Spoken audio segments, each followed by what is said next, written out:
The real point is, if they think they can come back here and face no consequences, of course it's going to be open sesame, and others will think that they can do the same. Now, it's thought that around half of the 850 people in the UK who went to fight in Syria, many for ISIS, have come back. But not a single person has been prosecuted by the UK for international crimes, including genocide, that they committed while they were abroad. The Yazidi ethnic minority were particularly targeted by extremists. And you might recall that a couple of weeks ago I talked to the Sky News special correspondent Alex Crawford, who described the campaign against them.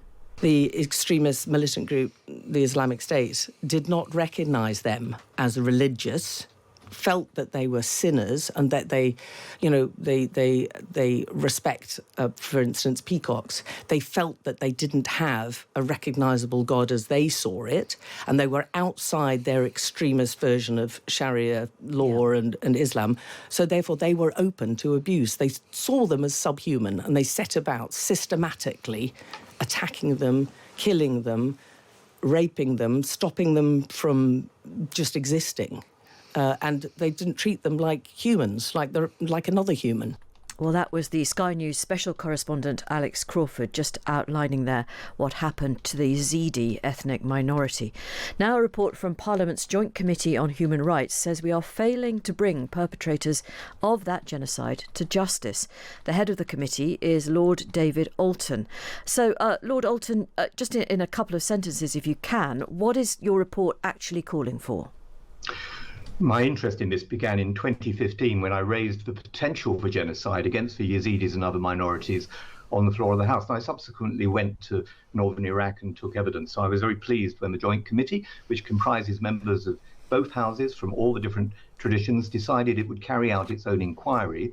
And in a unanimous report, we have said it really is unacceptable that with 5,000 Yazidis killed, 2,500 women and children abducted, many of them still unaccounted for to this day, and with ISIS fighters who are British nationals having returned to the UK, not a single one of them has been prosecuted for international crimes, atrocity crimes. And so we're calling for justice to be done, because otherwise it creates a culture of impunity. It happens all over again. I was glad that you began this report by referring to the brave journalist Alex Crawford, who has been into the camps. I went to the launch of her documentary, filmed just a couple of weeks ago here in Parliament, but she also gave evidence to our inquiry. She says herself, the conditions in the camps are absolutely disgusting. And there are children who have been born there, who are British nationals, that we have taken no interest whatsoever in. We've washed our hands of our responsibility. And we argue in our report that you just can't do that. Firstly, that those responsible for these terrible crimes should be brought to justice, and that we should have compassion when it comes to the children who've committed no crimes. Well, we'll talk about the children in a moment, but first of all, the hundreds, it's thought, fighters, so-called, who left the region and came back. Could you put a number exactly on how many of them are here? Well, we think around 400. We pressed our witnesses to give us more definite information, and at times there was ambiguity.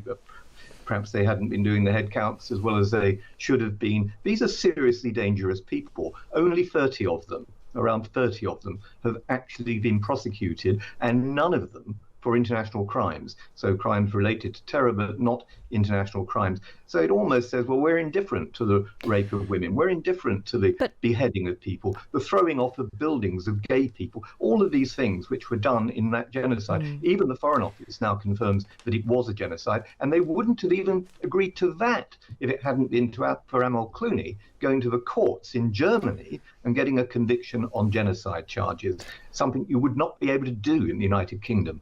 Do you fully understand how these people got back to the UK? Did they, I don't know, get a flight or a bus to Ankara or Istanbul and just fly back to Heathrow? We didn't get evidence on the actual routes that people took, but people, as we know, managed to get into the United Kingdom by any number of routes.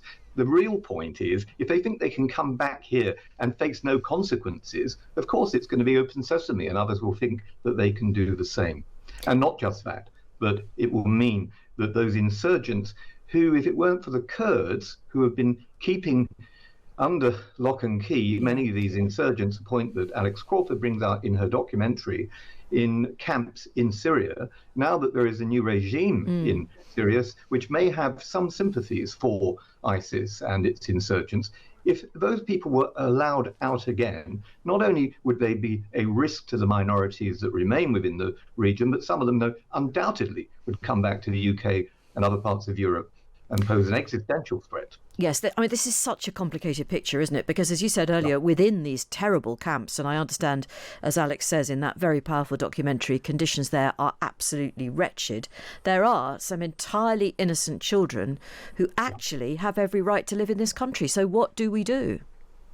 Well, first of all, we need the numbers. We need to know how many people we are talking about. And when you put questions to the Foreign Office, they say it's too dangerous to go into those camps. Well, Alex Crawford was able to go into the camps. I asked her directly, did she regard it as too dangerous for us to go in and interview and find out the data, the numbers of people involved? And she said no. She believed it was perfectly possible to do what she had been doing.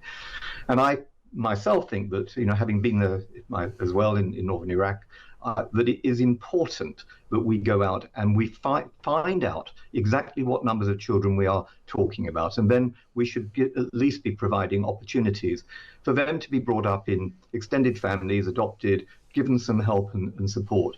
And in the meantime, finding out whether their parents were actually involved in these atrocity crimes. And if they were, bring them to justice. Why do you think there is a reluctance to do anything about it? Is it, frankly, in the end, a lack of resources? I think it's partly a lack of resources, but it's also a lack of political will too. And this is not a partisan point, because I raised these issues repeatedly in meetings with government ministers in the last administration and again with ministers now in this administration. We do not take seriously our duties under the Convention on the Crime of Genocide. The word genocide itself was a word that came into our language because Winston Churchill said that there wasn't a word sufficient to describe the monstrous brutalities of the Holocaust. And it took a Jewish lawyer who'd seen over 40 of his relatives murdered in the Holocaust, Raphael Lemkin, to come up with this word, genocide, the cutting of the human family. And it lays on states who are signatories, including the United Kingdom, a duty to predict when we see emerging signs of genocide, a duty to prevent, a duty to protect, and then a duty to punish. And we don't do any of those things very well. So until we get real about our duties under the Genocide Convention, people will go on thinking they can get away with it. So have other European countries brought home their own fighters, people who chose to do this on behalf of ISIS in Syria, for example, in Iraq? Have they brought them home and have they faced justice in other nations? Yes, they have, and we document that in our report. And it's now on the Joint Committee's website. I would commend it to your listeners and viewers. We detail the things that can be done in realistic and tangible ways. But we also point out that in other jurisdictions, it has been possible to do these things. In Germany, for instance, specifically, some of the fighters were prosecuted under the genocide crime, the crime above all crimes, and they were convicted. And in Holland too. So it's not impossible. If other jurisdictions are able to do this, there's no reason why we shouldn't be doing the same. We took evidence, by the way, from people connected with the intelligence services, and I was genuinely shocked to hear their worrying accounts of what will happen if we go on leaving people to fester in these camps, including these young children who have committed no crimes, but will in the future, if no one picks them up. The devil always makes mischief for idle hands. Very interesting. Thank you very much indeed for your time. That is David Alton, Lord Alton, who is the chairman of that Parliamentary Joint Committee on Human Rights.